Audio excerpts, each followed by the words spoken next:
Hello guys, welcome back to my channel gaming vlogger. അപ്പോൾ എന്തൊക്കെയുണ്ട്, സുഖമല്ലേ? അപ്പോൾ നമ്മളിന്ന് വന്നിട്ടുള്ള ഒരു എഫിഷ്യൻറ്റ് ഫിഷ് ഫാമിംഗ് ആയിട്ടാണ് ഇത് ചെയ്യേണ്ടത്. ഞാൻ അപ്പോൾ ഇതിൽ ചെയ്യണ മാതിരി ചെയ്താൽ മതി. അപ്പോൾ ആദ്യം ഒരു ചെസ്റ്റ് വെക്കണം, സാധാ ചെസ്റ്റ് വെച്ചാൽ മതി. ഒരു 3 ബ്ലോക്ക് വെച്ച് അതിൻ്റെ ചുറ്റോറം ട്രാപ്പ് ഡോർസൊക്കെ വെക്കണം. പിന്നെ ആ ട്രാപ്പ് ഡോറൊക്കെ തുറന്നിട്ട് അതിൻ്റെ ഉള്ളിലത്തെ ആദ്യത്തെ ഒരു ബ്ലോക്ക് പൊട്ടിക്കണം. പിന്നെ ചെസ്റ്റിൻ്റെ മുന്നിൽ ഒരു വൈറ്റ് ബാനറൊക്കെ വെക്കണം. അത് കാരണം ചെസ്റ്റിൻ്റെ മേലെ നമ്മൾ വെള്ളം ഒഴിക്കുന്നുണ്ട്, അപ്പോൾ അപ്പുറത്തേക്ക് ഫ്ലോ ചെയ്യാതെ ഇരിക്കാനാണ്. അതിൻ്റെ മുന്നിൽ വന്നിട്ട് നമ്മൾ ഒരു 3 ബ്ലോക്ക് താഴത്ത് കുഴിച്ചുക. അതേമാതിരി അതിൻ്റെ സൈഡിക്കും ഓപ്പോസിറ്റ് സൈഡിക്കും പിന്നെ ഒരു സൈഡിൽ കൂടി കുഴിച്ചണം.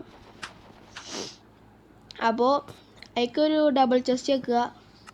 അതിനെ കണക്ട് ചെയ്തിട്ടുള്ളൊരു ഹോപ്പറും വെക്കണം. അപ്പോൾ ഞാൻ ഹോപ്പർ എടുക്കുകയാണ്.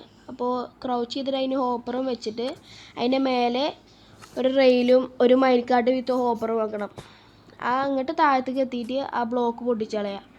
എന്നിട്ട് ആ മൈൻകാർട്ടിൻ്റെ സൈഡിലായിട്ടൊരു സൈൻ ബോർഡ് വെക്കുക. എന്നിട്ട് ചുറ്റോറ സ്ലാബ് വെക്കുക. കാരണം നമ്മൾ അവിടെ ലാവ ഒഴിക്കുന്നുണ്ട്, അപ്പോൾ ലാവ ഫ്ലോ ആയിരിക്കാനും. പിന്നെ ചെസ്റ്റിൻ്റെ മേലെ ഒരു സ്ലാബും കൂടി വെക്കണം. ചെസ്റ്റിൻ്റെ മേലെ സ്ലാബ് വെച്ചിട്ട് ഒരു 2 സ്ലാബ് മുന്നിൽ ഒന്നും കൂടി വെക്കണം. കാരണം നമ്മൾ ആ ലാവിക്ക് ഉഗ്ഗായിരിക്കാനാണ് അങ്ങനെ കാട്ടുന്നത്.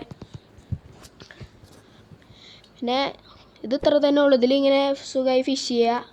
ഒരു 2-3 വട്ടം ചെയ്യുമ്പോൾ തന്നെ പഫർ ഫിഷും ഓരോ ഫിഷുകളൊക്കെ കിട്ടും. പിന്നെ എൻജാൻറ്റഡ് ആയിട്ടുള്ള ബൗ യൂസ് ചെയ്യുകയാണെങ്കിൽ എൻജാൻറ്റഡ് ആയിട്ടുള്ള ഫിഷിങ്ങിൻ്റെ ഇത് യൂസ് ചെയ്യുകയാണെങ്കിൽ ഇതിലാരും നല്ല കിട്ടും. ലെക്ക് ഓഫ് സിയും ലോവർ 3 ഒക്കെ യൂസ് ചെയ്യുകയാണെങ്കിൽ. ഞാൻ ഇപ്പോൾ 2-3 വട്ടം കാട്ടിയിട്ട് തന്നെ അതിൽ കുറച്ച് ഫിഷുകളൊക്കെ കിട്ടിയിട്ടുണ്ടായിരുന്നു. ഒരു അത്ര ലൂട്ടാണ് അതിന് കിട്ടിയിട്ടില്ല. അപ്പോൾ ഓക്കെ, ബൈ.